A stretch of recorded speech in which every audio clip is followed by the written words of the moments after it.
Hello friends, welcome to voice over தமிழா. இன்னைக்கு என்ன படம் பார்க்க போறோம்னா 2021 ஒரு சூப்பரான ஜோம்பி மூவியா ரிலீஸ் ஆன த சேட்னஸ் மூவியோட ஃபுல் எக்ஸ்பீரியன்ஸ் தான் நம்ம பார்க்க போறோம். இந்த மூவில ஒரு சில சீன்ஸ்ல ரொம்ப கொடூரமா எடுத்து வச்சிருக்கானுங்க. வேற லெவல்ல இருக்கு படம். எந்த இடத்துலயும் ஸ்கிப் பண்ணிடாதீங்க. அப்பதான் உங்களுக்கு படத்தோட முழு கதையும் புரியும். இப்பதான் நம்ம சேனலுக்கு புதுசா விசிட் பண்றீங்கன்னா சப்ஸ்கிரைப் பண்ணிக்கங்க.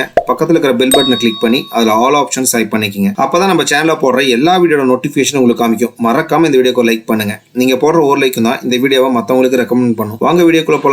படத்தோட ஓப்பனிங்ஸ் எல்லாம் நம்ம ஹீரோவை தான் காட்டுறாங்க. பெட்ல படுத்திருக்கான். பக்கத்துல தான் ஹீரோனும் படுத்திருப்பாங்க. கொண்டாங்க ஹீரோ அப்படியே கண்ணு முழிக்கிறாங்க. கண்ணு முழிச்சிங்க, நம்ம அடுத்த வாரத்துல வெக்கேஷன் போலாம் பிளான் பண்ணியிருந்தோம்ல, அதை பத்தி ஏதாச்சும் யோசிச்சு வச்சியா அப்படின்னு சொல்லிட்டு கேட்கறாங்க. ஹீரோ தங்கிட்டு அதை பத்தி எதையும் யோசிக்கலாமா, உனக்கே தெரியும் பல மாசங்களா எந்த வேலை வெட்டி இல்லாம வெட்டியா இருக்கேன் அப்படின்னு சொல்லிட்டு இப்பதான் நீ ஒரு அட்வர்டைஸ்மெண்ட் கம்பெனி இன்டர்வியூக்காக கூப்பிட்டுருக்காங்க. அதுவும் அந்த இன்டர்வியூ அடுத்த வாரம் தான் ஷெடியூலே பண்ணிருக்காங்க அப்படிங்கிற விஷயத்தை ஹீரோ சொல்றான். இதை கிட்ட ஹீரோனுக்கு காண்டாயிருது. ஏன்டா நீ சொன்னதுக்காக நான் வெக்கேஷன் லீவ் எல்லாம் பிளான் பண்ணிட்டேன், இதுக்கப்புறம் என்னால கம்பெனி வந்து லீவ் எடுக்க முடியாது, இந்த ஷெடியூல் லீவையும் மாற்ற முடியாது அப்படிங்கிற விஷயம் உனக்கே தெரியும்ல, ஏன் கடைசி நேரத்தில் இப்படி மாத்தி மாத்தி பேசுற அப்படின்னு சொல்லிட்டு கோவமா அங்க இருந்து கிளம்பிடுறாங்க. அதுக்கப்புறம் ஹீரோ எந்திரிச்சிடறான். எந்திரிச்சு அப்படியே ஹாலுக்கு வந்து ஃப்ரிட்ஜ் அப்படியே பன் எடுத்து சாப்பிட்டு இருப்பான். பல்லு விளக்கனா விளக்கலையான்னு கூட தெரியல, ஆனா பண்ண நல்லா மொச்சுக்குன்னு சாப்பிட்டு இருக்கான். அப்படியே சாப்பிட்டு யூடியூப் தான் பார்த்துட்டு இருப்பான். யூடியூப்ல ஒரு யூடியூபர் ஒரு டாக்டர் அப்படியே லைவா இன்டர்வியூ எடுத்துட்டு இருப்பான். எதை பத்தி இன்டர்வியூ எடுத்துட்டு இருப்பானா, இப்ப ஆல்வின் அப்படிங்கிற ஒரு வைரஸ் அப்படியே ஊருக்கு ஃபுல்லா பரவிட்டு இருக்கும். அதை பார்த்து மித்த டாக்டர் எல்லாருமே இது ஒரு சாதாரண வைரஸ் தான், இதை பார்த்து மக்கள் யாரும் பீதி அடைய வேணாம் அப்படின்னு சொல்லியிருப்பாங்க. ஆனா இப்ப வீடியோல லைவா பேசிருக்க டாக்டர் இந்த ஆல்வின் அப்படிங்கிற வைரஸ் ஒன்னும் சாதாரண வைரஸ் கிடையாது. எப்படி கொரோனா 1-2 அப்படின்னு சொல்லிட்டு நாளுக்கு நாள் அதோட பரிணாம வளர்ச்சி ஜாஸ்தி ஆகிட்டே போயிட்டு இருந்துச்சோ, அதே மாதிரி இந்த ஆல்வின் அப்படிங்கிற வைரஸும் நாளுக்கு நாள் பரிணாம வளர்ச்சி அடைஞ்சிக்கிட்டே இருக்கும். ஒரு கட்டத்தில் இந்த ஆல்வின் வைரஸ்னால இந்த மொத்த மனிதனமே அழிஞ்சிடும் அப்படின்னு அவர் சொல்லிட்டு இருக்காரு. இதை கேட்டாலும் யூடியூப்க்கே கடுப்பாயிடுது. ஏன் சார் இப்படி மக்கள்கிட்ட தப்பான வகந்திகள் எல்லாம் பரப்பிட்டு இருக்கீங்க, உங்களை எதுக்காக நான் இன்டர்வியூ எடுக்க ஒத்துக்கிட்டேன்னா நீங்க ஒரு போலி டாக்டர் அப்படின்னு சொல்லிட்டு மக்களுக்கு நிரூபிக்கிறதுக்காக தான் இன்டர்வியூ எடுக்கவே ஒத்துக்கிட்டேன், இதோட நான் இன்டர்வியூ முடிச்சுக்கிறேன் அப்படின்னு சொல்லிட்டு அந்த லைவை கட் பண்ணிடுறான். அதுக்கப்புறம் ஹீரோ அப்படியே ஜன்னல் பக்கமா நின்று அப்படி பண்ண சாப்பிட்டு இருப்பான். அப்பதான் ஆப்போசிட் பில்டிங்ல பாக்குறான். ஒரு வயசான பாட்டி அந்த பக்கம் பார்த்து நின்றுட்டு இருப்பாங்க. இங்க இருந்து அவன் கூப்பிடுறான் அந்த பாட்டியை. அதுக்கப்புறம் அந்த பாட்டி திரும்பி அவன் பக்கம் பாக்குறாங்க. பார்த்து அந்த பாட்டியோட ட்ரெஸ் அப்படி ரத்தமா இருக்கு. இதை பார்த்தா ஹீரோக்கு அப்படியே ஷாக்கா இருக்கு. அதுக்கப்புறம் ஹீரோனை கூப்பிட்டு காட்டலாம் அப்படின்னு சொல்லிட்டு ஹீரோனை கூப்பிடுறான். ஹீரோனை வந்து ஜன்னல்ட்ட பாக்குறாங்க. அதுக்குள்ள பாட்டி அப்படியே அங்க இருந்து கிளம்பிடுறாங்க. அப்ப அவனோட பக்கத்து வீட்டுக்காரன் அவனோட செடிக்கு தண்ணி ஊத்திட்டு இருக்கான். இதை பார்த்து ஹீரோ ஏன் இன்னைக்கு வேலைக்கு போலியா அப்படின்னு சொல்லிட்டு கேட்கறான். இல்லப்பா எனக்கு கொஞ்சம் லைட்டா கோல்டா இருந்துச்சு, அதுவும் இல்லாம வெளியே ஏதோ ஆளுநர் வைரஸ் பரவுதாமே, அது மக்களே கொண்டு அப்படின்னா பீதியை கலப்புறாங்கப்பா, அதனாலதான் கோல்டு சரியா வரைக்கும் வீட்லயே இருந்தாலும் அப்படின்னு சொல்லிட்டு லீவா போட்டேன் அப்படின்னு சொல்லிட்டு இருக்கிறாரு. கரெக்டா ஹீரோன் ஆஃபீஸ் போறது ரெடி ஆயிட்டு வந்துடுறாங்க. சரி வந்து நீ டிராப் பண்ண அப்படின்னு சொல்லிட்டு ஹீரோவை கூப்பிடுறாங்க. அதுக்கப்புறம் இவர்கிட்ட சொல்லிட்டு ஹீரோ கிளம்புறான். கிளம்புறதுக்கு முன்னாடி போன்ல சார்ஜ்ல போட்டு தான் கிளம்பியிருப்பான். ரெண்டு பேரும் வண்டியில வந்துட்டு இருப்பாங்க. அப்பதான் ரோட்ல பாக்குறாங்க ஒரு இடத்துல போலீஸ் கார் நின்றுட்டு இருக்கும். அங்க ஒருத்தர் அரெஸ்ட் பண்ணிட்டு இருக்காங்க. பக்கத்துலயே ஸ்ட்ரக்சர்ல யாரையோ ஒருத்தர் மூடி வச்சிருக்காங்க. அப்படியே துணி ஃபுல்லா ரத்த கரையா இருக்கு. ஹீரோ அப்படியே பார்த்துட்டு ஆஃபீஸ்க்கு வந்துடுறாங்க. வந்ததுக்கு அப்புறம் ஹீரோனை டிராப் பண்ணிடுறான். என்னைய மன்னிச்சிரு, என்னாலதான் வந்து நம்ம வெக்கேஷன் பிளானே கேன்சல் ஆயிடுச்சு அப்படின்னு சொல்லிட்டு மன்னிப்பு கேட்கறான். பரவாயில்ல, உனக்கு வேலை கிடைக்கதான் முக்கியம், நம்ம இன்னொரு நாளைக்கு வெக்கேஷன் போய்க்கலாம் அப்படின்னு சொல்லிட்டு ஹீரோ அங்க இருந்து கிளம்பிடுறாங்க. அதுக்கப்புறம் ஹீரோ அப்படியே ஜாலியா வண்டியில வந்துட்டு இருக்கான். போகும்போது ஒரு இடத்துல போலீஸ் காரை பார்த்திருப்பான். அந்த கார் இன்னும் அங்கதான் நின்றுட்டு இருக்கும். அங்க சுத்தி இருந்த யாரையுமே காணோம். அதுவும் இல்லாம போலீஸ் காரோட டோர் எல்லாம் ஓப்பன் ஆயிருக்கு. அதை அப்படியே பார்த்துட்டு வந்துட்டு இருக்கான். எங்க வரானா வழக்கமா ஒரு கடையில தான் சாப்பிடுவான். அந்த கடைக்கு வந்துடுறான். இது ஹீரோட ஃப்ரெண்டு கடை தான். வந்ததுக்கு அப்புறம் சாப்பிடறதுக்கு ஆர்டர் கொடுத்துட்டு அப்படியே ஃப்ரெண்டு ஜாலியா பேசிட்டு இருக்கான். அப்ப அந்த இடத்துக்கு ஹீரோ மொட்டை மாடியில ஒரு பாட்டியை பார்த்திருப்பான். அந்த பாட்டி அந்த இடத்துக்கு வந்து நின்றுட்டு இருப்பாங்க. இதை பார்த்துட்டு இந்த சாப்பிடுறதுல இருந்த ஒருத்தன் பாட்டி உங்களுக்கு எதுவும் பிரச்சனை கிடையாது அப்படின்னு சொல்லிட்டு பக்கத்துல வந்து கேட்கறான். அந்த பையனோட மூஞ்சி அப்படியே காரி துப்பி விட்டுறாங்க. அதுக்கப்புறம் அப்படியே ஃப்ரெஞ்ச் ஃப்ரைஸ் அப்படியே எண்ணெயில கொதிச்சிட்டு இருக்கும் பாருங்க. அப்படியே அந்த எண்ணெயோட தூக்கி அப்படியே ஹீரோட ஃப்ரெண்டு தலைமலையே ஊத்தி விட்டுறாங்க. மூஞ்சில இருக்க தோல் அப்படியே பொசுங்க ஆரம்பிக்குது. அந்த பொசுங்கின தோல் அப்படியே அந்த பாட்டி கையிலேயே பிடிச்சி பிச்சு எடுக்கிறாங்க. இதெல்லாம் பாக்குற ஹீரோ அப்படியே பயம் எடுத்துறது. அப்படியே பின்னாடி தள்ளி நின்றுட்டு இருப்பான். அது இல்லாம இந்த பாட்டி ஒருத்த மூஞ்சில காரி துப்பி இருப்பாங்களா, அவனுக்கும் வைரஸ் தாக்கிடுது. அதுக்கப்புறம் அவனு அப்படியே ஃபோர்க் எடுத்து பக்கத்துல இருக்கிற களத்தையும் நங்குன்னு இறக்கிட்டு இருக்கான். கொடூரமா அவனு இன்னொருத்தனை சாகடிச்சிடறான். இதெல்லாம் பாக்குற ஹீரோக்கு என்ன நடக்குதுன்னு தெரியல. அப்படியே பயந்துட்டே பின்னாடி நடந்து போயிட்டு இருப்பான். அந்த பாட்டி அதுக்கப்புறம் ஹீரோ பக்கம் வா வா அப்படின்னு சொல்லிட்டு கை நீட்டி நடந்து வந்துட்டு இருக்கோம். ஹீரோ அப்படியே அந்த கடை விட்டு வெளியே வந்துடுறான். அந்த பாட்டி அப்படியே அவனை ஃபாலோ பண்ணிட்டு வெளியே வந்துடுறாங்க.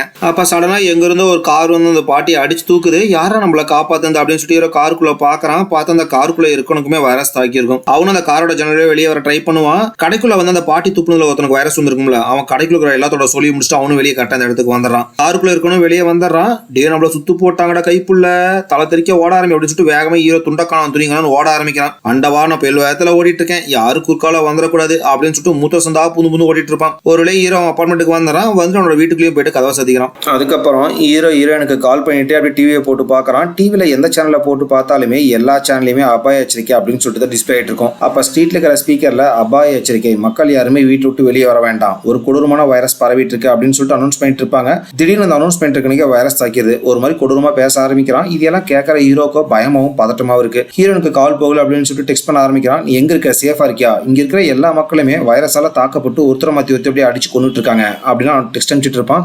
அப்ப அவனுக்கு பின்னாடி யாரோ வர மாதிரி இருக்கு. யாருன்னு சொல்லி சடனா திரும்பி பாக்குறான். பார்த்து அந்த பக்கத்து வீட்டுக்காரன் கையில கத்திரிக்கோல் எடுத்து போய் குத்த வந்திருப்பான். நல்ல வேலையை ஹீரோ அந்த கத்திரிக்கோலை பிடிச்சிக்கிறான். பிடிச்சியோ உனக்கு என்ன ஆச்சு, ஏன் அப்படிலாம் பண்ணிட்டு இருக்கு அப்படின்னு சொல்லிட்டு கேட்டிருப்பான். திடீர்னு அந்த கத்திரிக்கோல் அப்படியே ஒரு நஸ்கு நஸ்குவா போறான் பாருங்க, அப்படியே 2 விரலும் அப்படியே துண்டாய் பொத்துன்னு கீழே விழுந்துருது. ஹீரோ அப்படியே வலி தாங்க முடியாம கதறிட்டு இருப்பான். ஆனா அந்த பக்கத்து வீட்டுக்காரன் கீழே விழுந்த விரல அப்படியே சாக்லேட் மாதிரி எடுத்து வாயில போட்டு மொச்சுன்னு கடிச்சு அப்படி சூப்பரா இருக்கு அப்படின்னு சொல்லுவான் பாருங்க. இதை கேட்கற ஹீரோக்கு வரும் பாருங்க வெறி. அப்படியே பக்கத்துல இருக்கிற பொருள் எடுத்து மண்டிலே பட்டிர்னு ஒரு அடிக்கிறான். அடிச்சதுக்கு அப்புறம் அப்படியே வீட்டை விட்டு வெளியே வந்துடுறான்.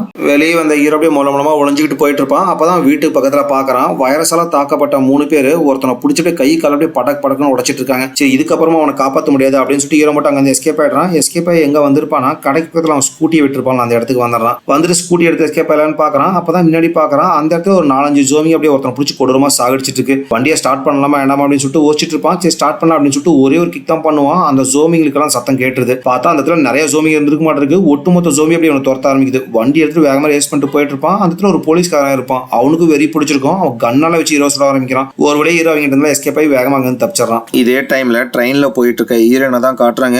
ஹீரோயினுக்கு பக்கத்துல தான் சொட்டையா உட்காந்துட்டு இருக்கான். அவன் ஹீரோயின் கிட்ட லைட்டா பேச்சு கொடுக்க ஆரம்பிக்கிறான். பரவாயில்லமா, இந்த ட்ரெயின்ல போயிட்டு இருக்க எல்லாருமே போன் பார்த்துட்டு இருக்காங்க, ஆனாலும் நீ புக் படிச்சிட்டு இருக்க, என்ன புக் படிக்கிற, எங்க வேலை செய்யற அப்படின்னு கேட்டு லைட்டா ஹீரோயினை தொடறான். ஹீரோனுக்கு கடுப்பாயிடுது. என்ன சொட்டை மேல கையெல்லாம் வைக்கிற, இந்த மாதிரி விளையாண்டு வச்சுக்காத, இதுக்கப்புறம் இந்த மாதிரி பண்ணினா போலீஸ்ல புடிச்சு கொடுத்துருவேன் அப்படின்னு சொல்லிட்டு வேற இடத்துல போய் உட்காந்துக்கிறாங்க. அப்ப அந்த பேசஞ்சர்ஸ்ல ஒருத்தர் அப்படியே கண்ணாடி போட்டு நின்றுட்டு இருக்கான். அவன் கண்ணு லைட்டா தண்ணி வெளிய ஆரம்பிக்குது. இதுல இருந்து அவனுக்கு அந்த வைரஸ் தாக்கி இருக்கு அப்படின்னு நமக்கு தெரிய வருது. அப்படியே கையில ஒரு சின்ன கத்தி எடுக்கிறான். எடுத்து அப்படியே சுத்தி இருக்க எல்லா பேசஞ்சர்ஸோட வயிற்று அப்படியே குத்தி கிழிக்கிறான். எல்லாத்தையும் அப்படியே கொடூரமா சாகடிக்கிறான். கண்ணு காது மூக்குன்னு பார்க்காம அப்படி குத்தி கிழிச்சிட்டு இருக்கான். இதெல்லாம் பாக்குற ஹீரோனுக்கு என்ன நடக்குதுன்னே புரியல.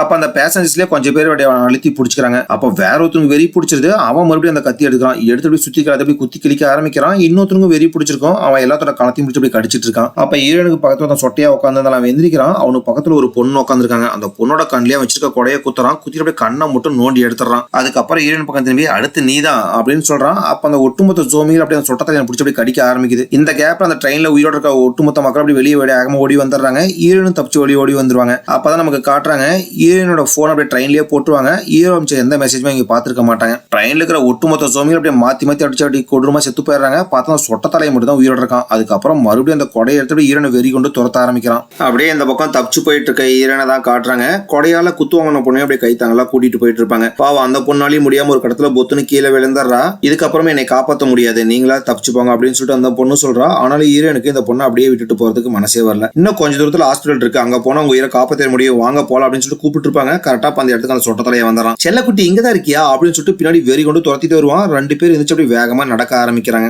அப்ப ஆப்போசிட்ல வந்துட்டு இருப்பான். அவன் மேல மோதி 2 பேரும் பொத்துன்னு கீழே விழுந்துறாங்க. என்ன உங்களுக்கு கண்ணு தெரியல அப்படின்னு சொல்லிட்டு திட்டிகிட்டே திரும்புறான். பார்த்தா அந்த பொண்ணு கண்ணு இல்லாத. அப்பதான் அவன் பாக்குறான். ஆமா, யார் உங்களுக்கு இப்படி பண்ணுது அப்படின்னு சொல்லிட்டு கேட்டுட்டு இருப்பான். கரெக்டா அந்த இடத்துக்கு சொட்ட தலையை வந்துடுறான். ஏன்டா நீதான் இவங்க இப்படி பண்ணியா அப்படின்னு சொல்லிட்டு அந்த சொட்ட தலையோட மூக்கில நங்கு ஒரு குத்துறான். அப்படியே சொட்ட தலையனுக்கு வெறியேறிது. அதுக்கப்புறம் எகிரி வந்து அப்படியே அவனோட மூக்கை பிடிச்சி கடிச்சு துப்பிடுறான். அப்ப அந்த இடத்துல ஒரு ஃபயர் எக்ஸ்டிங்ஷன் பாக்ஸ் இருக்கும். அதுக்குள்ள இருந்து அப்படியே ஸ்குவாடலை உடச்சு எடுத்துறான். எடுத்து அந்த குடலை அப்படியே அவனோட தலையில நச்சுன்னு இறக்கி அப்படி கொடூரமா அவனை சாகடிச்சான். இதை பாக்குற ஹீரோனுக்கு அந்த பொண்ணுக்கு அப்படியே பயமாயிடுது. தெரிச்சு அங்க இருந்து வேகமா ஓட ஆரம்பிக்கிறாங்க. அப்பதான் இந்த ஸ்டேஷனோட என்ட்ரன்ஸ்ல பாக்குறாங்க, ஒருத்தர் நின்றுட்டு இருக்கான். ப்ளீஸ் எங்களுக்கு ஹெல்ப் பண்ணுங்க அப்படின்னு சொல்லிட்டு ஹீரோன் எவ்வளவு கூப்பிடுறாங்க. பார்த்தா சடனா அந்த இடத்துல அவனை காணோம். அப்ப அந்த ஸ்டேஷனோட அப்படியே ஷட்டர் லைட் அப்படியே மூடிட்டே வந்துட்டு இருக்கோம். பின்னாடி அந்த சொட்ட தலையில வந்துடுறான். அவங்க ஒரு பக்கம் துரத்த, இந்த பக்கம் அப்படியே ஷட்டர் லைட்டா மூடிட்டு இருக்கு. அப்படியே ஒரு பதட்டமான சூழ்நிலை தான் போயிட்டு இருக்கும். ஹீரோன் அந்த பொண்ணு தப்பிச்சாங்க அப்படின்னு சொல்லிட்டு பாத்துட்டு இருக்கும்போது கரெக்டா ஷட்டர் அப்படி கீழே மூடுற ஸ்டேஜுக்கு வந்துடும். கரெக்டா போய் ஷட்டரை பார்த்து ஹீரோன் அந்த பொண்ணு வந்துடுறாங்க. அப்படி கீழே படுத்து 2 பேர் உருண்டு வெளியே வந்துடுறாங்க. அந்த சொட்ட தலையை மட்டும் உள்ளே மாட்டிக்கிறான். வெளியே வந்த ஹீரோயின் ஸ்டேஷன் செக்யூரிட்டி, ஆமா நாங்க தப்பிச்சு வரதை நீ தான் பாத்தியில, எதுக்காக ஷட்டரை மூணு அப்படின்னு சொல்லிட்டு கேட்கறாங்க. இல்ல உங்களுக்கு அந்த வைரஸ் தாக்கிச்சேன்னு சொல்லி தான் ஷட்டரை மூணு அப்படின்னு சொல்லிட்டு செக்யூரிட்டி சொல்றான். இதை கேட்டோன்னே பக்கத்துல இருக்கிற பொண்ணுக்கு கடுப்பாயிடுது. அந்த செக்யூரிட்டியோட மூக்கிலே நகுன்னு ஒரு குத்துறா. அப்படியே மூக்குல இருந்து ரத்தம் போலபோலன்னு ஊத்த ஆரம்பிக்குது. ஒழுங்கா இங்க பக்கத்துல எங்க ஹாஸ்பிட்டல் இருக்குன்னு சொல்லு அப்படின்னு சொல்லிட்டு கேட்கறாங்க. இதை குத்தாமே கேட்டுக்கலாமே, சரி வாங்க போலாம் அப்படின்னு சொல்லிட்டு 2 பேரும் அப்படியே கூட்டிட்டு போறான். அப்படியே அந்த இடத்துல சீனை கட் பண்ணி இந்த பக்கம் சிட்டிக்குள்ள சுத்திட்டு இருக்க ஹீரோவை தான் காட்டுறாங்க. இன்னும் அப்படியே வண்டியில தான் தெரிஞ்சிட்டு இருப்பான். எங்க பார்த்தா அப்படியே கொடூரமா செத்து போய் கிடக்குறாங்க. ஒரு இடத்துல குழந்தையெல்லாம் தள்ளி போற ட்ராலி இருக்குல்ல, அந்த ட்ராலி நின்றுட்டு இருக்கும். அந்த ட்ராலிக்குள்ள இருக்கிற குழந்தையவே அப்படி பிச்சு சதசாதம் சாவடிச்சு வச்சிருக்கானுங்க. இன்னொரு பக்கம் அப்படியே ஒரு மொட்டத்தால ஜோம்பி அங்க ஒரு பொண்ணு செத்து போய் கிடப்பா. அந்த பொண்ணு கிட்ட தப்பா நடந்துட்டு இருக்கு. இதெல்லாம் பார்த்து ஹீரோ வேகமா வண்டி எடுத்துட்டு போயிட்டு இருப்பான். ரொம்ப தூரம் அப்படியே போய்கிட்டே இருக்கான். பார்த்தா சிட்டியோட என்ட்ரன்ஸ்க்கே வந்துடுறான். அந்த இடத்துல ஒரு டனல் மாதிரி இருக்கும். அதை தாண்டி அவனால போக முடியல. ஏன்னா நிறைய கார்ல அப்படி பிரேக் டவுன் அங்கேயே நின்றுட்டு இருக்கும். அப்ப சைட்ல பாக்குறான் ஒரு ரோடு போகுது. சரி இந்த ரோட்ல போலாம் அப்படின்னு சொல்லிட்டு அந்த ரோட்ல அப்படியே கொஞ்சம் டிராவல் பண்ணி போவான். டிராவல் போனதுக்கு அப்புறம் வண்டி ஓரமா நிறுத்திட்டு அவன் கையில கட்டு போட்டுருப்பான். அதை ஓப்பன் பண்ணி பாக்குறான். பார்த்தா இன்னும் ரத்தம் அதிகமா போயிட்டு இருக்கும். அப்பதான் வண்டியில பாக்குறான் டேப் இருக்கு. அந்த டேப் எடுத்து அப்படியே ரத்தம் போகாத மாதிரி டைட்டா சுத்திக்கிறான். சரி ஜோம்பி வந்து நம்ம எப்படி தப்பிக்கிறது அப்படின்னு சொல்லிட்டு வண்டிக்கு ஏதாச்சும் பொருள் இருக்கான்னு பாக்குறான். பார்த்தா ஒரே ஒரு ஸ்க்ரூ டிரைவர் தான் இருக்கு. சரி வேற ஏதாச்சும் கிடைக்க மாட்டேன் சுத்தி முத்தியும் பாக்குறான். பார்த்தா ஆப்போசிட்ல ஒரு பாக்ஸ் இருக்கு. அந்த பாக்ஸ் மேலே செம பெரிய ஒரு அருவா இருக்கு. இது போதுமே நம்ம ஜோம்பி வந்து தப்பிக்கிறதுக்கு அப்படின்னு சொல்லிட்டு அந்த அருவாலை கையில எடுத்துக்கிறான். அப்பதான் அவனுக்கு முன்னாடி பாக்குறான் 4 ஸ்கூல் பசங்க பேஸ்கெட் பால் விளையாடுவானுங்க இருக்கு. அவனுங்களும் ஜோம்பியா மாறிடுறானுங்க. அங்க இருக்கிற ஒரு பையன் அப்படியே அடிச்சு பண்ணிட்டு இருப்பானுங்க. கம்பி வழியை எடுத்து அப்படியே அங்க இருக்கிற போஸ்ட்ல சுத்திடுறானுங்க. அதுக்கப்புறம் கீழே கிடக்கிற அந்த பையனை அப்படியே தூக்கிக்கிறானுங்க. தூக்கிட்டு காலை மட்டும் விரிச்சு பிடிச்சிக்கிறாங்க. விரிச்சு பிடிச்சிட்டு வேகமா ஓடி வந்து அந்த பையனோட மெயினான பாயிண்ட்ல அடிக்கடி அடிக்கிறானுங்க. அப்படியே சித்திரவதை பண்ணிட்டு இருப்பானுங்க. இதெல்லாம் பாக்குற ஹீரோனால தாங்கவே முடியல. வேகமா அந்த இடத்துக்கு வந்துடுறான். வந்துட்டு அந்த 4 ஜோம்பிகளை அடிச்சு துரத்தி விட்டுறான். அப்ப அந்த கீழே கிடக்கிற அந்த பையன் எதுக்கு என்னை காப்பாத்தின, இப்படியே விட்டு இருந்தா அவனுங்களே என்னை கொண்டிருப்பாங்கல்ல, இப்ப என்னால இந்த வலி வேதனையை தாங்கவே முடியல, தயவு செஞ்சு என்னை கொண்டு அப்படின்னு சொல்லிட்டு கேட்டுட்டு இருப்பான். அப்ப ஓடி போன ஜோம்பியினால அந்த இடத்துக்கு வந்துட்டு கல்ல வச்சு அப்படி ஹீரோ தாக்க ஆரம்பிக்குது. ஹீரோக்கு வழியில் அப்படின்னு சொல்லிட்டு வேகமா வண்டி எடுத்து அங்க எஸ்கேப் ஆயிடுறான். அப்படியே இந்த பக்கம் ஹீரோனை தான் காட்டுறாங்க. அந்த பொண்ணை கூட்டிட்டு ஹீரோயின், ஸ்டேஷன் செக்யூரிட்டி எல்லாருமே ஹாஸ்பிட்டலுக்கு வந்துடுறாங்க. இந்த பொண்ணுக்கு எந்த வைரஸ் பாதிப்பும் கிடையாது, தயவு செஞ்சு காப்பாத்துங்க அப்படின்னு சொல்லிட்டு ஹீரோயின் சொல்றாங்க. அதுக்கப்புறம் டாக்டர்ஸ் எல்லாம் வந்து அந்த பொண்ணுக்கு ஃபர்ஸ்ட் எய்ட் பண்ணிட்டு உள்ள கூட்டிட்டு போறாங்க. உள்ள கூட்டிட்டு போறதுக்கு இந்த பொண்ணு ஹீரோயின்ட்ட, அந்த ட்ரெயின்ல உங்களுக்கு பதில் வேற யாரு இருந்தாலுமே என்னை காப்பாத்தி இருக்க மாட்டாங்க, உங்களுக்கு என்னை காப்பாற்றணும்னு அவசியம் கூட கிடையாது, ஆனாலும் ரிஸ்க் எடுத்து என்னை காப்பாத்துனீங்க, அதுக்கு ரொம்ப தேங்க்ஸ் அப்படின்னு சொல்லிட்டு அந்த பொண்ணு ட்ரீட்மெண்ட்டுக்கு உள்ள போயிடுறா. அதுக்கப்புறம் ஹீரோயின் அந்த ஸ்டேஷன் செக்யூரிட்டி போனை வாங்கிட்டு எங்க பாய் ஃப்ரெண்டுக்கு போன் ட்ரை பண்ணிட்டு இருப்பாங்க. அப்ப டிவில ஒரு நியூஸ் போயிட்டு இருக்கும். அந்த நியூஸ்ல சைனாவோட பிரசிடென்ட் தான் பேசிட்டு இருப்பாரு. இப்ப நடக்கதெல்லாம் பார்த்து மக்களாகி நீங்க பயந்து போயிருப்பீங்கிறது எனக்கு நல்லாவே புரியுது. நம்ம நாடு இதுக்கு முன்னாடி எவ்வளவு பெரிய பெரிய இயற்கை பேரழிவுகளையும் இது மாதிரி வைரஸ் தாக்குதலையும் பார்த்திருக்கு. அந்த மாதிரி ஒரு வைரஸ் தாக்குதல் தான் இதுவும். இதுக்கான வேக்சினை நாங்க கூடிய சீக்கிரமே கண்டுபிடிச்சிருவோம். ஆனா அதுக்கான கால நேரம் மட்டும் எங்களுக்கு கொஞ்சம் தேவைப்படுது. அதுக்கு மக்களாகிய நீங்க தான் ஒத்துழைப்பு கொடுக்கணும் அப்படின்னு சொல்லிட்டு பிரசிடென்ட் அப்படியே அங்கிருந்து கிளம்பிடுறாரு. அடுத்து சைனாவோட மிலிட்டரி ஜெனரல் பேச ஆரம்பிக்கிறான். அவன் ஆரம்பத்துல நல்லா தான் பேசிட்டு இருக்கான். திடீர்னு என்னாச்சுன்னு தெரியல, ஒரு மாதிரி வித்தியாசமா பேச ஆரம்பிக்கிறான். டே மனச பயலுங்களா, நீங்க எல்லாரும் உயிரோட இருக்கணும்னா பக்கத்துல இருக்கிற எல்லாத்தையும் அப்படியே கொடூரமா அடிச்சு சாகடிங்க. அதுக்கப்புறம் அவங்களோட கை காது மூக்குன்னு பிடிச்சி பிச்சு தின்னுங்க. ஓ உங்க எல்லாத்துக்கும் அது எப்படி பண்றதுன்னு தெரியல, இப்ப நான் காட்டுறேன் பாருங்க அப்படின்னு சொல்லிட்டு பக்கத்துல பிரசிடென்ட் நின்றுட்டு இருப்பாரு. அவரை பிடிச்சி இழுத்து அவரோட வாய்க்குள்ள ஒரு கிரைண்டரை சொல்லி வரான். சொல்லிட்டு அந்த கிரைண்டரோட பின்னையும் எடுத்துறான். அப்படியே அதே இடத்துல பிரசிடென்ட் தலை அப்படி சுக்குனூரா வெடிச்சு செதறது. இதெல்லாம் பாக்குற மக்களுக்கு பிரசிடென்ட்டுக்கே இந்த நிலைமையில நமக்குலாம் என்ன ஆக போகுதோ தெரியல அப்படின்னு சொல்லிட்டு பயப்பட ஆரம்பிக்கிறாங்க. அப்ப அந்த ஹாஸ்பிட்டலுக்குள்ள இருந்தவங்களுக்கும் வைரஸ் பரவிடுது. எல்லாரும் அப்படியே கொஞ்சம் கொஞ்சமா ஜோம்பியா மாறிட்டு இருக்காங்க. இதை பார்த்துட்டு இந்த போலீஸ்காரன் அவனோட கண்ணை காட்டி அப்படியே கண்ட்ரோல் பண்ணிட்டு இருப்பான். கரெக்டா அந்த இடத்துக்கு கதவு கிளியே அந்த சொட்ட தலைன்னு வந்துடுறான். அவனை பார்த்தா இவன் ஐயோ இந்த இடத்துக்கு வந்துட்டானா, இவன் நம்ம சொல்லி தானே முடிக்க வந்திருப்பா அப்படின்னு சொல்லிட்டு இவன் பயப்பட ஆரம்பிக்கிறாங்க. அப்பதான் இவன் பக்கத்துல பாக்குறாங்க ஒரு ரூமோட கதவு இருக்கும். இந்த ஜோமிட்டு இருந்து தப்பிச்சுக்கலாம் அப்படின்னு சொல்லிட்டு அந்த ரூமோட கதவு வந்து உள்ள போய் ஒளிஞ்சுக்கிறாங்க. அதுக்கப்புறம் அந்த சொட்ட தலையன் கண்ணாடியோட உள்ள வந்துடுறான். உள்ள வந்ததுக்கு அப்புறம் கையில் வச்சுக்க கோடையில வச்சு அங்க இருக்கிற போலீஸ்காரங்க மக்களை எதை போய் சரமாரியா வெட்டி கொடூரமா சாகடிச்சிட்டு இருப்பான். அதுக்கப்புறம் ஹீரோயின் கூட ஒருத்தன் போன் வாங்கியிருப்பாங்கல்ல, அவங்க இருந்து எங்கடா தப்பிச்சு ஓடலாம் அப்படின்னு சொல்லிட்டு பாத்துட்டு இருப்பான். பார்த்தா அந்த இடத்துல தான் கண்ணில் குத்து வாங்கின பொண்ணு அப்படி ட்ரீட்மெண்ட் முடிச்சுட்டு உட்காந்துட்டு இருப்பா. ஆனா அந்த பொண்ணுக்கு ஹெல்ப் பண்ணாம ஒரு ஸ்ட்ரக்சர் இருக்கும். அந்த ஸ்ட்ரக்சர் கடியில போய் ஒளிஞ்சுக்கிறான். கரெக்டா அந்த இடத்துக்கு சொட்டத்தலையும் வந்துடுறான். வந்த சொட்டத்தலையும் ஈவ இறக்கமே இல்லாம அந்த பொண்ணுகிட்ட அப்படி இப்படின்னு தப்பா நடந்துக்க ஆரம்பிக்கிறான். அந்த பொண்ணு அப்படி வழி தங்க முடியாம ஐயோ அம்மா அப்படின்னு சொல்லிட்டு கத்திக்கிட்டே இருப்பா. அப்படியே இந்த பக்கம் ஹீரோயினை காட்டுறாங்க. ஹீரோயின் ஒரு ரூம்குள்ள போயிருப்பாங்களா, அது செம பெரிய ஹாலா இருக்கு. அதுக்குள்ள ரெனோவேஷன் ஒர்க் எல்லாம் போயிட்டு இருக்கு. ஹீரோயின் கையில செக்யூரிட்டியோட போன் இருக்குல்ல, அதுல இருந்து அப்படியே ஹீரோக்கு கால் பண்றாங்க. டி நீ எங்க இருக்க, சேஃபா இருக்கியா அப்படின்னு சொல்லிட்டு கேக்குறாங்க. நான் சேஃபா இருக்கேன். ஆமா நீ என்ன இந்த போன் வந்து கால் பண்ற அப்படின்னு சொல்லிட்டு ஹீரோ கேக்குறான். என் போன் மிஸ் ஆயிருச்சு. இங்க இருக்கிற போலீஸ்காரங்க மக்கள் எல்லாரும் அப்படியே ஜோம்பியா மாதிரி ஒருத்தர் மாத்திரி ஒருத்தர் சாகடிச்சிட்டு இருக்காங்க. நல்ல வேலை இங்க ரூம் இருந்துச்சு, அதுக்குள்ள வந்து நான் ஒளிஞ்சிட்டு இருக்கேன், சீக்கிரம் வந்து என்னை காப்பாத்து அப்படின்னு சொல்லிட்டு ஹீரோயின் சொல்றாங்க. நீ கவலைப்படாத, உன்னை வந்து காப்பாத்திடுறேன் அப்படின்னு சொல்லிட்டு ஹீரோ போனை கட் பண்றான். அப்ப அவனுக்கு பக்கத்துல ஒரு தண்ணி இருக்கும். அந்த தண்ணிக்குள்ள ஒரு பொம்மையோட தலை கிடக்குது. அதை பார்க்கும்போது அவனுக்கு ஒரு ஜோம்பி அப்படியே அங்க படுத்துக்கிற மாதிரி இருக்கு. மறுபடியும் கண்ணை தொடச்சிட்டு பாக்குறான். பார்த்ததுல ஒரு பொம்மை தான் படுத்து கிடக்கு. இவன் இருக்கதே ரொம்ப உயரமான இடத்துல தான் இருப்பான். அப்படியே அங்க இருந்து அப்படியே சிட்டியை பாக்குறான். எங்க பார்த்தாலும் அப்படியே நெருப்பு கபாப்னு எரிஞ்சுக்கிட்டே இருக்கு. எல்லா பக்கம் அப்படியே மக்கள் அலற சத்தம் அப்படி கேட்டுக்கிட்டே இருக்கு. அப்படியே இந்த பக்கம் ஹாஸ்பிட்டல்ல ஸ்ட்ரக்சர் கடியில ஒளிஞ்சிருந்த செக்யூரிட்டி தான் காட்டுறாங்க. அப்படியே அந்த ஸ்ட்ரக்சர் விட்டு வெளியே வரான். வெளியே வந்துட்டு அந்த கல்ல குத்து வாங்கியிருப்பாள் அந்த பொண்ணுக்கு என்னாச்சு அப்படின்னு சொல்லிட்டு மொல்லமா அங்க போய் பாக்குறான். பார்த்தா அந்த பொண்ணுக்கு இப்ப வைரஸ் தாக்கி அப்படியே ஜோம்பியா மாறி இருக்கா. அப்படியே அங்க இருக்கிற ஒருத்தன் அப்படியே துண்டு துண்டா வெட்டிட்டு இருப்பா. அதுக்கப்புறம் இவன் பக்கம் திரும்பி கையில அந்த எலும்பெல்லாம் வெட்டுற மெஷின் இருக்கும்ல, அதை வச்சுட்டு மொல்லமெல்லாம் நோக்கி நடந்து வரா. அதுக்கப்புறம் இவனையும் முடிச்சு அப்படியே துண்டு துண்டா வெட்டி கொடூரமா இந்த இடத்துல சாகடிச்சிடறா. அப்படின்னு ஒரு பக்கம் ரூம்குள்ள ஒளிஞ்சிட்டு இருக்க ஹீரோனை தான் காட்டுறாங்க. ஹீரோயின் இருக்க இடத்த கண்டுபிடிச்சு 2 ஜோமிங் அந்த இடத்துக்கு வந்துருது. இதை பார்த்து ஹீரோன் அங்க வந்து வேகமா ஓட ஆரம்பிக்கிறாங்க. அந்த ஜோமிங் அப்படியே துரத்திட்டே வரும். ஒரு இடத்துல பாக்குறாங்க ஒரு டோர் இருக்கு. அந்த டோரை திறந்துட்டு உள்ள வந்துடுறாங்க. உள்ள வந்ததுக்கு அப்புறம் அந்த டோரை லாக் பண்ணலான்னு பார்த்தா அந்த டோரை லாக்கே பண்ண முடியல. அப்பதான் பாக்குறாங்க அதுல ஒரு பெட் இருக்கு. அந்த பெட்டோட கம்பியை புடிங்கி அந்த டோரோட கதவுல சொருவி ஒரு வழியா முட்டு கொடுத்துறாங்க. அப்ப அந்த இடத்துக்கு வந்த ஜோமிங் எல்லாம் அப்படியே அந்த கதவை தள்ள ஆரம்பிக்குது. கரெக்டா அந்த இடத்துக்கு அந்த சொட்ட தலையின்னு வந்துடுறான். நான் உன்னை உயிரோட விட மாட்டேன், கொடூரமா சாகடிப்பேன் அப்படின்னு சொல்லிட்டு அந்த கதவை அப்படி வெறி கொண்டு தள்ள ஆரம்பிக்கிறான். ஒரு கடத்துல அந்த கதவை அப்படி லைட்டா ஓப்பன் ஆகும். அந்த சின்ன சந்து வழியாவே உடம்பு நினைச்சிட்டு அப்படி இந்த பக்கம் வந்துடுறான். அதுக்கப்புறம் கையில கோடையை எடுத்துட்டு நீ எங்க இருக்க அப்படின்னு சொல்லிட்டு தேடிட்டே வந்துட்டு இருப்பான். அப்ப ஹீரோயின்ட்ட நான் உனக்கு தான் நன்றி சொல்லணும். ஏன்னா அந்த குண்டு பொண்ணு அப்படியே ட்ரெயின்ல இருந்து காப்பாத்தி இங்க ஹாஸ்பிட்டல் கொண்டு இல்ல, அந்த பொண்ணு கூட நான் அப்படி இப்படின்னு சந்தோஷமா இருந்தேன், நான் நினைச்சதை சாதிச்சிட்டேன் அப்படின்னு சொல்லிட்டு தான் நடந்து வந்துட்டு இருப்பான். இதை கேட்கற ஹீரோனுக்கு பயங்கரமா கோவம் வருது. அப்பதான் ஹீரோயின் பக்கத்துல பாக்குறாங்க ஒரு ஃபயர் எக்ஸ்டிங்விஷர் இருக்கும். அதை எடுத்து அப்படி சொட்டத்தால என் மண்டையில அப்படியே அடி அடிச்சு கொடூரமா அதே மண்டையை சதசதான் ஆக்கிடுறாங்க. அப்ப ஹீரோனுக்கு பக்கத்துல இருக்க டோர் தானாவே ஓப்பன் ஆகுது. உள்ள பார்த்தா கொரோனாக்கு வந்து டாக்டர்ஸ் எல்லாம் ஒரு ட்ரெஸ் போட்டுருப்பாங்கல்ல, அந்த மாதிரி ட்ரெஸ் போட்டு ஒருத்தர் நின்றுட்டு இருக்கான். இவன் யாருன்னா படத்தோட ஸ்டார்டிங் சீன்ல ஒரு யூடியூபர் வந்து ஒரு டாக்டர் இன்டர்வியூ பண்ணிருப்பாங்க. அந்த டாக்டர் தான் ட்ரெஸ் போட்டு நின்றுட்டு இருப்பான். அவன் இந்த ஹாஸ்பிட்டல்ல யாருக்குமே தெரியாம அப்படியே இந்த இடத்துல அந்த வைரஸை பத்தி ரிசர்ச் பண்ணிட்டு இருப்பான். அதுக்கப்புறம் ஹீரோயின் உள்ள கூப்பிடுறான். ஹீரோயின் உள்ள வந்ததுக்கு அப்புறம் ஹீரோயின் அப்படியே மேலங்களையும் பாக்குறான். ஹீரோட உடம்பு முழுக்க அந்த இன்ஃபெக்ஷன் பெட் தான் இருக்கும். அதுக்கப்புறம் கன் பாயிண்ட்ல ஹீரோயின்ட்ட அங்க ஒரு பைப் இருக்குல்ல, அந்த பைப் இருக்கிற காஃபை கையில மாட்டிக்கிட்டு உன் உடம்பு ஃபுல்லா கிளீன் பண்ணு அப்படின்னு சொல்றான். அதுக்கப்புறம் ஹீரோனுக்கு வேற வழியில அப்படின்னு சொல்லிட்டு போய் கிளீன் பண்ணிட்டு இருப்பாங்க. அப்பதான் ஹீரோனை மறுபடியும் பாக்குறான். ஹீரோட ட்ரெஸ் ஃபுல்லா அப்படியே அந்த பிளட் தான் இருக்கும். உன் ட்ரெஸ்லயே அந்த இன்ஃபெக்ஷன் பிளட் இருக்கு, ட்ரெஸ்ஸை கழிட்டு சுடுதண்ணியால உடம்பு கழுவு, நான் சானிடைஸ் பண்ண ட்ரெஸ் தரேன் அப்படின்னு சொல்றான். அதுக்கப்புறம் ஹீரோனுக்கு ஒரு வழியில் அப்படின்னு சொல்லிட்டு அவங்க அப்படியே ட்ரெஸ்ஸை கட்டிட்டு சுடுதண்ணியால உடம்பு கழிறாங்க. அதுக்கப்புறம் டாக்டர் அந்த வைரஸை பத்தி ஹீரோன்ட்ட சொல்ல ஆரம்பிக்கிறாரு. நான் ஆரம்பத்திலே இந்த வைரஸை பத்தி மக்கள்கிட்ட எவ்வளவு எடுத்து சொன்னேன், ஆனா யாருமே புரிஞ்சுக்கல. அவ்வளவு அரசியல்வாதிகிட்ட கூட இதை பத்தி நான் பேசினேன், ஆனா யாருமே காது கொடுத்து கூட கேட்கறதுக்கு தயாராகவே இல்லை. இந்த ஆல்வின் வைரஸ் ஒரு மனுஷங்களோட உடம்புக்குள்ள வந்துச்சுன்னா ஃபர்ஸ்ட் எங்களோட மூளை தான் கட்டுப்பாட்டுக்குள்ள கொண்டு வந்துடும். அதுக்கப்புறம் அந்த மனசனுக்கு வெறி பிடிக்க வைக்கும். அதாவது யாராச்சும் ரோட்ல நடந்து போயிட்டு இருந்தாங்கன்னா அவங்களை எப்படி நம்ம அடிக்கலாம் அப்படின்னு சொல்லிட்டு யோசிச்சு பார்ப்பாங்கல்ல, அந்த வெறி தான் அதை தூண்டிவிடும் அப்படின்னு அவர் சொல்றாரு. அது மட்டும் இல்லாம இந்த ஆல்வின் வைரஸ்னால மனுஷங்களோட காம வெறி அதிகமாகும். எந்த இடத்துல ஆப்போசிட் ஜெண்டர் இருக்கோ அந்த இடத்த நோக்கி போக வைக்கும். சப்போஸ் அந்த இடத்துல ஆப்போசிட் ஜெண்டர் இல்லைனா சேம் ஜெண்டர்ல நோக்கி போக வைக்கும். ஆம்பளைங்க பொம்பளைங்க அப்படின்னு சொல்லி நோக்கி போக வைக்கும். இதுதான் படத்தோட ஸ்டார்டிங்ல காமிச்சிருப்பாங்க. அந்த வைரஸால பாதிக்கப்பட்டவங்களா அப்படியே மத்தவங்க கூட அப்படியே தப்பா நடந்துட்டு இருந்திருப்பாங்க. அது மட்டும் இல்ல, இந்த ஆல்வின் வைரஸ் ஒன்று இப்ப வந்தது கிடையாது. இது பல நூறு ஆண்டுகளா மனுஷங்களோட மூளைக்குள்ள இருக்கிறதா. இதுக்கு முன்னாடி மூளை வந்து அந்த ஆல்வின் வைரஸை கட்டுப்படுத்திட்டு இருந்துச்சு. இப்ப அந்த ஆல்வின் வைரஸ் மூளையை கட்டுப்படுத்திட்டு இருக்கு. ஆனா இதுல என்ன ஒரு ஆச்சரியமான விஷயம்னா, அந்த வைரஸால தாக்கப்பட்ட எல்லா மக்களுக்கும் வெறி பிடிச்சிருக்கும். ஹீரோயின் கூட இந்த டோருக்கு வெளியே அந்த சொட்டத்தலையை அப்படியே அந்த ஃபயர் எக்ஸ்டிங்ஷன் வச்சு அப்படியே நச்சு அடிச்சு கொடூரமா சாகடிச்சிருப்பாங்க. அவனோட ரத்தம் ஃபுல்லா அப்படி ஹீரோயின் மேல தெரிச்சிருக்கும். ஆனாலும் ஹீரோனுக்கு எந்த பாதிப்பு வந்திருக்காது. இதை பார்த்தீங்கன்னா டாக்டருக்கு தெரிஞ்சது ஹீரோயின் உடம்புக்குள்ள இயற்கையாவே அந்த வைரஸ் எதுக்குற சக்தி இருக்கு அப்படின்னு சொல்லிட்டு தெரிஞ்சுக்கிறாரு. உன்னோட பிளட் சாம்பிள் வேணுமா அப்படின்னு சொல்லிட்டு கேட்கறாரு. ஹீரோயின் சரின்னு புரிஞ்சுட்டு சரின்னு சொல்லிடுறாங்க.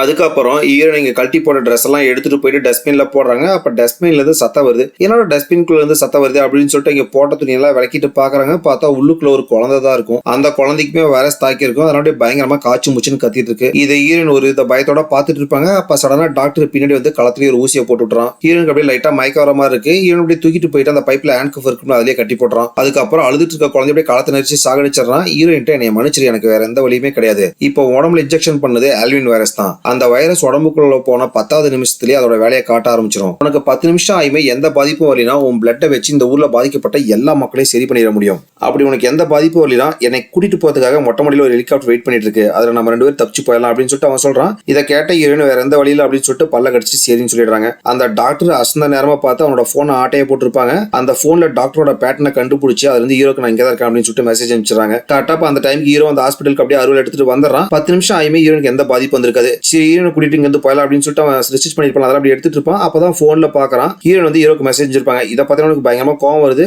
துப்பாக்கி எடுத்து வந்து சொல்லலான்னு பாக்குறான். ஆனா ஹீரோனை சுட்டுட்டா இந்த வைரஸ்க்கான மருந்து கண்டுபிடிக்க முடியாது அப்படின்னு சொல்லிட்டு சரின்னு சொல்லிட்டு விட்டுறான். அதுக்கப்புறம் டாக்டர் கதவு வந்துட்டு அப்படியே ஹீரோனை கூட்டிட்டு அப்படியே மூலமா கையில கணச்சு அப்படியே நடந்து வந்துட்டு இருப்பாரு. அப்பதான் ஹீரோன் அந்த இடத்துல பாக்குறாங்க. ஹீரோன் கூட அந்த சொட்டத்தனையை கொல்ல வந்திருப்பான். அவன் கையில கூட ஒரு கோடாலி இருந்திருக்கும். இப்ப அந்த கோடாலி அந்த இடத்துல காணோம். எங்கடா கோடாலி போயிருச்சு அப்படின்னு சொல்லிட்டு ஹீரோன் அப்படி சுத்தி முத்தியும் பார்த்துட்டு இருப்பாங்க. அப்ப சரி டக்குனு ஒரு ஜோம்பி வந்துருது. அந்த ஜோம்பியோட கையில தான் அந்த கோடாலி இருக்கும். அப்படியே அந்த கோடாலியை ஓங்கி அப்படியே டாக்டரோட பார்த்து நச்சுன்னு ஒரு வெட்டு வெட்டுது. அப்படியே பாதமே 2 துண்டா போயிடுது. இதை பார்த்த டாக்டருக்கு கடுப்பாயிடுது. டக்குனு அந்த ஜோம்பியை சுட்டுறாரு. அந்த இடத்துக்கு மறுபடியும் இன்னொரு ஜோம்பி வந்துருது. அந்த ஜோம்பி அப்படியே டாக்டரோட கால் வெட்டி இருக்கும். அந்த இடத்துல வாமிட் எடுத்து வச்சிருது. இது மூலமா டாக்டருக்கு அப்படியே கொஞ்சம் கொஞ்சமா அந்த வைரஸ் பரவ ஆரம்பிக்குது. அதுக்கப்புறம் ஹீரோன் அப்படியே கைத்தங்களா கூட்டிட்டு போயிட்டு இருப்பாங்க. எதுக்காக ஹீரோன் டாக்டரை காப்பாத்தணும்னு நினைக்கிறாங்கன்னா இப்ப இந்த டாக்டர்னால மட்டும்தான் இந்த வைரஸ்க்கான மருந்து கண்டுபிடிக்க முடியும் அப்படின்னு சொல்லி தான் கூட்டிட்டு போயிட்டு இருப்பாங்க. இப்பதான் நமக்கு படத்தை செம பெரிய ட்விஸ்ட். கரெக்டா அந்த இடத்துக்கு ஹீரோ வந்துடுறான். இவ்வளவு நேரமா ஹீரோக்கு எந்த பாதிப்பு இல்லை அப்படின்னு சொல்லிட்டு தான் நம்ம நினைச்சிட்டு இருந்திருப்போம். ஆனா ஹீரோக்கு அந்த வைரஸ் தாக்கி இருக்கும். இப்ப அப்படியே முழு ஜோம்பியா மாறி வந்து நிக்கிறான். இதெல்லாம் பாக்குற ஹீரோனுக்கு கஷ்டமா இருக்கு. என்னடி இப்ப இவன் தான் உன்னோட புது பாய் ஃப்ரெண்டா, என்னை ஏமாத்த பாக்குறியா, நீ உயிரோட விட மாட்டேன் அப்படின்னு சொல்லிட்டு வேகமா அறுவடை எடுத்து ஹீரோ நோக்கி வந்துட்டு இருப்பான். டாக்டர் டக்குன்னு கையில கண் எடுத்து அப்படியே அவனை களத்திலே சுட்டுறாரு. அப்பா அவன் நிக்காம அப்படியே வேகமா ஹீரோ நோக்கி வந்துட்டு இருப்பான். வந்துட்டு அப்படியே அந்த அறுவடை ஓங்கி அப்படியே டாக்டரோட களத்துல ஒரு வெட்டு வெட்டுறான். இதே அப்படியே டாக்டரோட சோழியும் முடிஞ்சு போயிருது. இந்த கேப்பை பயன்படுத்தி ஹீரோன் பக்கத்துல ஒரு கேட் இருக்கும். அதை திறந்து அப்படியே உள்ள போயிட்டு லாக்கும் பண்ணிக்கிறாங்க. அதுக்கப்புறம் ஹீரோ அந்த கதவுக்கு அந்த பக்கம் இருந்து அப்படியே ஹீரோன்ட்ட உருக்கமா பேச ஆரம்பிக்கிறான். ஏண்டி நீ தாண்டி என்னைய போன் பண்ணி இந்த இடத்துக்கு வர சொன்ன, இப்ப நீ விட்டுட்டு போறியா, நீ எவங்களோடாலும் போய் எப்படி வேணாலும் போ, நீ எங்க போனாலுமே உன்னை உயிரோட விட மாட்டேன், வந்து கண்டந்தண்டமா வெட்டி சாகடிப்ப அப்படின்னு சொல்லிட்டு ஹீரோ சொல்றான். இதெல்லாம் கேட்கற ஹீரோனுக்கு கஷ்டமா இருக்கு. இப்ப ஹீரோ முழுக்க ஜோம்பியோட கட்டுப்பாட்டுக்குள்ள போயிட்டா அப்படிங்கிறது ஹீரோனுக்கு தெரிய வருது. அதுக்கப்புறம் ஹீரோனை ரெஸ்கியூ பண்றதுக்காக ஹெலிகாப்டர் வந்திருக்கும்ல, அந்த இடத்துக்கு வந்து அப்படியே தப்பிச்சு தடுத்து விட்டு போயிடுறாங்க. அதுக்கப்புறம் ஹீரோனோட பிளட் சாம்பிள் வச்சு மருந்து கண்டுபிடிச்சு இந்த மக்கள் எல்லாம் காப்பாத்திட்டாங்க. அப்படிங்கிற மாதிரி அப்படியே இந்த படத்தை முடிக்கிறாங்க. பாய் பாய் மக்களே, மறக்காம இந்த வீடியோக்கு லைக் பண்ணுங்க. நீங்க போடுற ஒரு லைக் தான் இந்த வீடியோவை மத்தவங்களுக்கு ரெக்கமெண்ட் பண்ணும்.